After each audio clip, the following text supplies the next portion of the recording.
அல்லாஹ் உங்கள் மீது மகிழ்ச்சியாக இருப்பதற்கான 5 அறிகுறிகள். 1. பாவத்திற்கு பிறகு வருந்துதல். தெரிந்தோ தெரியாமலோ ஒரு பாவம் செய்த பிறகு உங்கள் மனம் அமைதி இழந்து அதற்காக கண்ணீர் விட்டு வருந்தி இறைவனிடம் மன்னிப்பு கேட்கிறீர்கள் என்றால் அது அல்லாஹ் உங்கள் மீது அன்பாக இருப்பதற்கான அறிகுறியாகும். உங்கள் உள்ளத்தில் இன்னும் ஈமான் உயிருடன் இருப்பதை இது காட்டுகிறது. 2.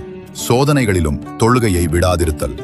வாழ்க்கையில் எத்தனை கஷ்டங்கள், துயரங்கள் அல்லது பிரச்சனைகள் வந்தாலும் அவற்றை காரணம் காட்டி தொழுகையை கைவிடாமல் தொடர்ந்து இறைவனை வணங்குவது. சோதனையான நேரத்திலும் நீங்கள் அல்லாஹ்வையே நாடுகிறீர்கள் என்றால் அவன் உங்களை அவன் பக்கம் நெருக்கமாக்குகிறான். 3. குர்ஆன் ஓதுதல். இறைவேதமாம் குர்ஆனை ஓதுவதிலும் அதை புரிந்து கொள்வதிலும் உங்களுக்கு ஆர்வம் இருக்கிறது என்றால் அது மிகப்பெரிய பாக்கியம். 4. சோதனைகளில் தளராத மன உறுதி.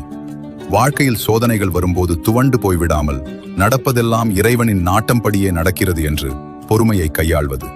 5. கண்ணீருடன் துவா செய்தல். இறைவனிடம் கையேந்தி துவா செய்யும் போது உங்கள் கண்களில் இருந்து கண்ணீர் சிந்துவது உங்கள் உள்ளத்தின் தூய்மையை காட்டுகிறது. இறைவன் இத்தகைய உருக்கமான துவாக்களை மிகவும்